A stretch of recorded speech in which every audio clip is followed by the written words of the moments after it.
Leslie Cornwell, certified nurse midwife with Midwifery Business Consultation. I have Sandra Multiva here with me. She is an amazing midwife from Canada that I have had the honor to connect with, and she's joined our consulting team.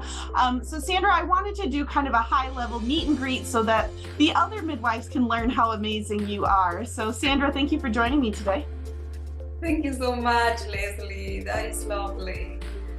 So yeah, I have been a midwife. I am not doing clinical work at the moment, but I was a midwife for a long time. I got my degree in midwifery in South America, and in 1992, and I worked there as a registered midwife in Buenos Aires, Argentina, for many years. There, as a midwife, I work in the community. I deliver lots of my neighbors, though. And also, I was part of a busy hospital in the province of Buenos Aires. But besides that, I was involved also in leadership activities and some global health initiatives and projects through the World Health organizations and other Pan-American organizations that, and basically training community midwives to provide services to their communities. So this is what was my involvement. And then if I recall, 5 years ago, you moved to Canada. I never asked you why you moved to Canada, but you've been helping advocacy for midwifery there. Yes, I moved to Canada in 2004. Okay, so it's been a little longer. Yes, and I got after going through a process, it's an international bridging process, I was able to get my license in Ontario, and I practiced midwifery in Ottawa.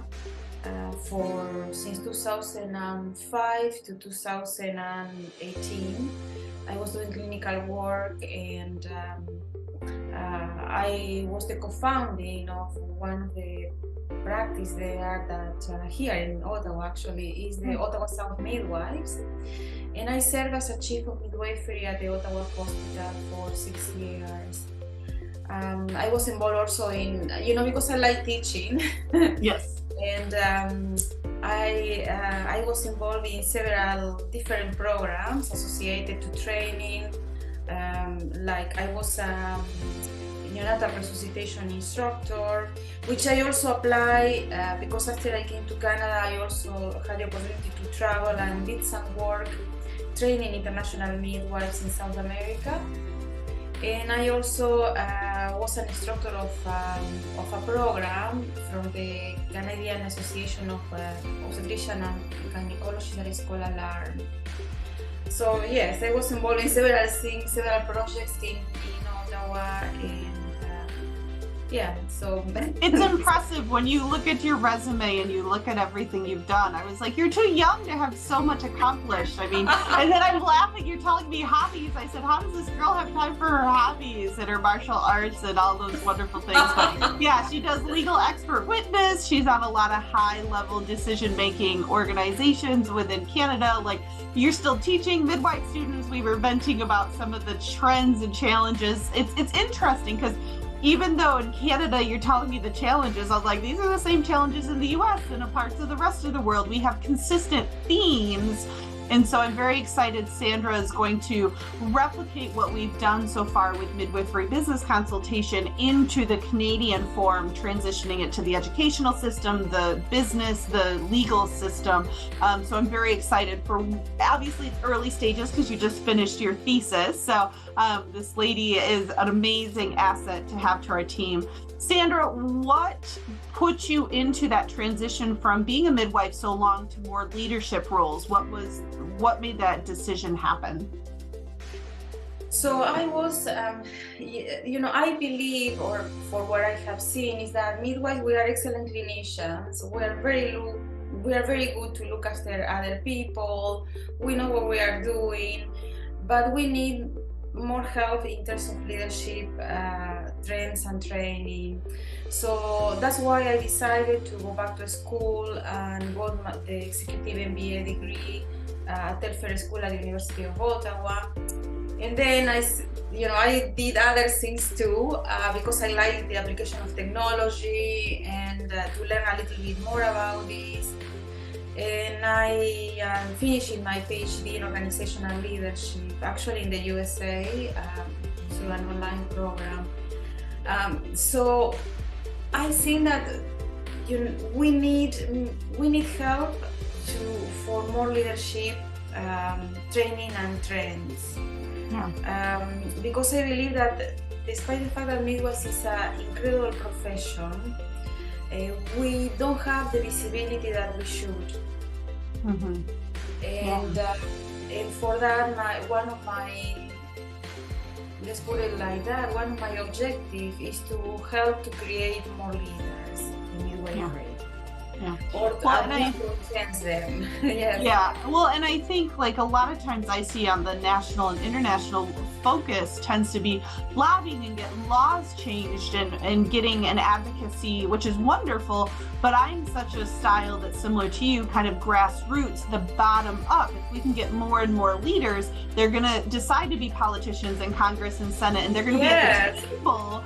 Versus we're paying a bunch of money for a lobbyist that we're trying to, it's like telephone tag. You're telling somebody what you want in midwifery, and then by the time it gets to the people at the table, they don't really understand midwifery and what we're hoping for. So I'm on that same page. If we want more business and we want midwives to make more, if we want midwives to have more sustainability and access to the expansion that's desperately needed, it's that leadership, it's that education with the people, boots on the grounds. And so you and I really are on that same vision for sure.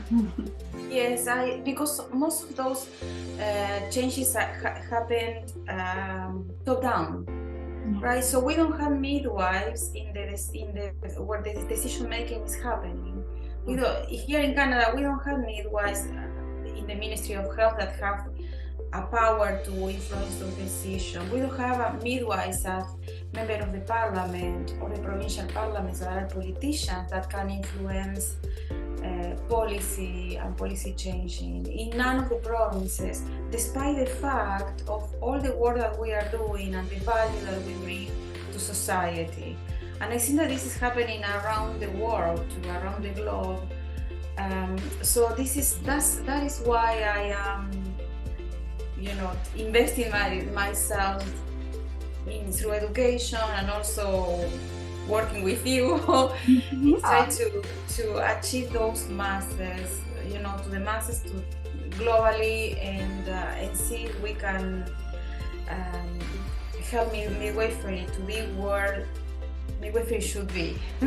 Well, I know you and I even on the sidelines have talked about like the direction of patents and like inventing things, and so many things are made in healthcare used by midwives, but they're made by a man or a person that never even practices midwifery or is not a woman that actually has it done to them and used. So we were talking, I know of you said there was 2 inventions made by midwives. I know Maylene Hagenberger. What was the other one you mentioned? The other one, I think that it was the adaptation of the speculum.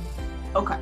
Yes, but the other, if you see all when I was a midwife working in labor and delivery, when you see some of those instruments or the monitoring systems, how it's not invented. It is not invented by a woman. Come on. Yeah. So this is why I also, because as I said, I have the executive MBA from the University of Ottawa. I would like to focus also on helping midwives to become inventors or to have, you can help them through the patent process. You can help them through the business plan. I was very intrigued by that because there's so many midwives with great ideas, just as much to start a business as there is an idea of a challenge and a problem, but they get lost in the steps because they don't have the knowledge and skills of what does the invention process look like? What does the business planning process look like? They're not taught that. They tend to stumble a good chunk of the way and wonder why 90% of businesses fail the first 5 years. It's usually the person in the learning curve they have to go through versus the actual business. Yes, and because one of the things that we need is, as I said, more midwives in the side of understanding technology. My dissertation is about the application of artificial intelligence in women's health. So we are going from there, and so there is lots of gaps in those areas, which I think midwives can ignite change and also can contribute to having a more, let's see, democratic algorithms that encompass women's health in the way that it should be. So when I was a young midwife, I was always thinking about, I have curiosity how this is working. It would be a better way to do this, how we are using, when we are doing external fetal monitoring, and it's very uncomfortable. And if at that time I would have had somebody like me, told me, talking and say, this is what you should be doing, this is how you should be approaching, try to, come with some kind of vision about how would you like to see that machine working differently, and see if you can present that to a biomedical engineer, going through all that process, which I think that I can help with. What I would love to help with. Yeah, and I think that's part of it is you and I became I had severe burnout in 2017, so I became the consultant to help with people through, I'm not the only one going through this, I'm not the only one struggling, and there wasn't the resources, where would my practice have opened, would I have restructured it versus just crumbling and being in a dark place for a while, so you and I are very passionate, we would see when I had struggles and challenges, this didn't exist. So I want to get the knowledge and training to become that person for the other midwives. The other thing is you and I'm putting probably words in your mouth, but I bet you're going to answer the same way.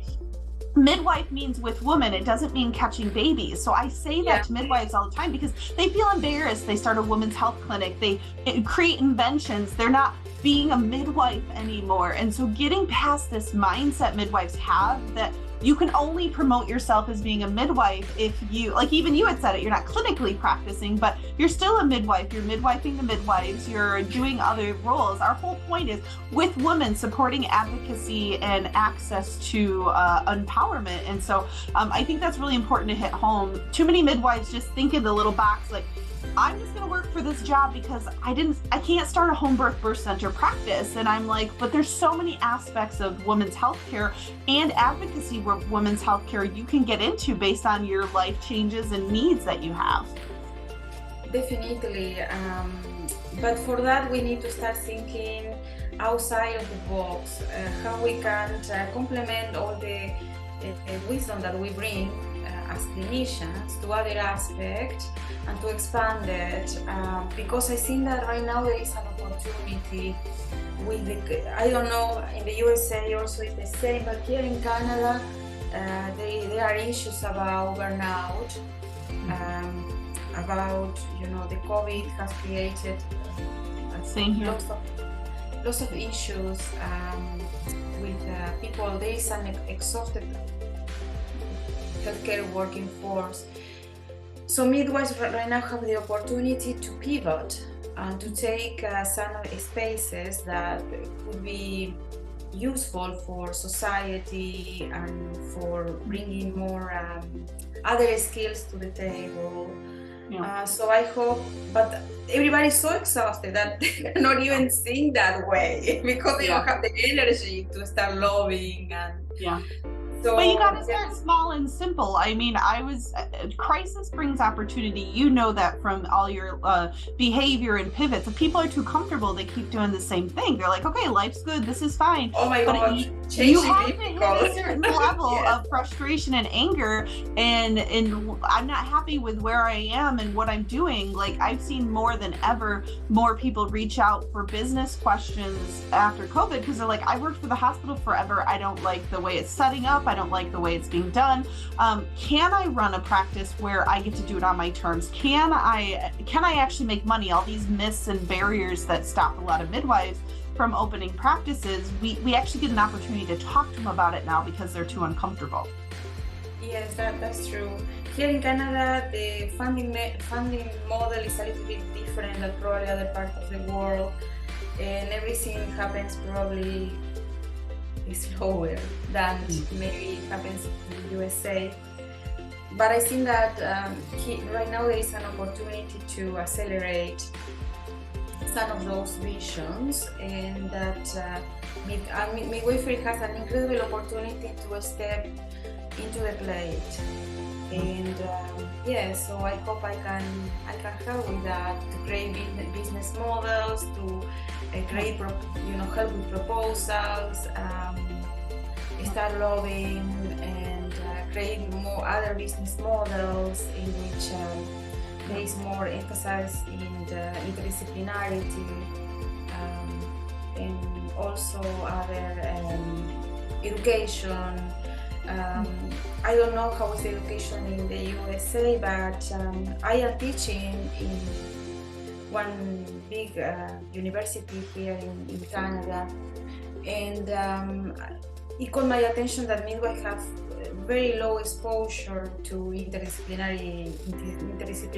They do placements, they go to hospitals, they do some shifts. But there is no beyond that. It would be great if there is more integration. In the birth settings, hospital, birth center, home, and that's the same challenge in the U.S. because you either get trained to be community-based or you get trained to be hospital. Sometimes people will, particularly nurse midwives, try to jump to this other world, but there's a lot of barriers for it because they're not trained. They're the minority. Like, yes, you and I are on that same page. Like, I want more cohesive, like CNMs, CPMs, the Canada midwives, like more of a cohesive training and exposure, so then you can pivot and you can understand both sides a lot better. Yeah, because that creates empathy, and empathy is one of the components of emotional intelligence. So that is going to prepare you for be more engaged and have a better understanding of other practitioners, and perform better for the. Remember that everything that we do, we put the patient or the client at the center of everything that we do. No, there's so much opportunity in this direction, and I'm beyond excited. When I had talked 3 months ago, we had a strategic plan of, okay, I was solo for 3.5 years. Deidre joined us for a year. I'm going to find 2-3 more consultants to join our team. We expanded from 2 to 7 because I met so many amazing ladies. I'm like, there is no way I can narrow down this list. And just the subspecialties, everybody, it's not any overlapping skills. So I'm very excited about your knowledge and your specific expertise. I know we have a few ladies with international expertise and multiple languages, so we can help bridge certain populations that maybe weren't able to access our services in the past. That's lovely. So I'm glad that we discovered each other. Yes, I love LinkedIn. I mean, we feel so alone sometimes with this world. You send a message and you never know the opportunities that will go out there. So I think that's the whole point, is inspiration. Midwives can pivot. You can change. That illusion of lack of control, you just go down to the basics. And you and I, if you can't get someone to dream really, really big, if they're I want to call it the midwifery Maslow hierarchy of needs, you're in survival, you're in fight or flight. We are here to help you through every stage, until you know your true identity and your calling and all the next level stuff. You have to be able to get through the basics. If you're not happy, what are baby steps, little pivots you can do right now? Maybe it's not a good idea to quit your job because the business takes some time to plan, but we can encourage you through every step of the process, maybe just to figure out what makes you happy by asking you the right questions and brainstorming. You and I will be great to have them think outside the box, because we've seen so many ways midwives can impact the greater society that they may have not thought of with their unique passion and skills. That's true. And also, it would be great to listen. I am a mentor also of women in different industries even. So it would be great to start mentoring midwives who are, want to become entrepreneurs, authors, or other activities that can help, to make awareness and Yes. Yeah, there's so much potential. So yeah, I think the whole point is, Sandra, I'm beyond excited you're joining our consulting team. If anybody wants help with business, Canada, international exposure, if they're really needing high level support, I mean, you're amazing. Like, you're a wealth of knowledge. So if anybody is feeling like, oh my gosh, Sandra just calls to me when we listen to this interview, I'll put a link down below to a discovery call with her, and you guys can just start a conversation and see if it's a good fit to work together on whatever level you are in life. You will be more excited, super excited to help. Yes, okay. That is my purpose. Yeah. Well, thank you so much for your time today, Sandra. I really, really appreciate it. And we'll do some more of these chats, and especially if people put comments and there's certain things they want us to talk about, we'll kind of expand from there. That's lovely. Thank you so much. You're welcome.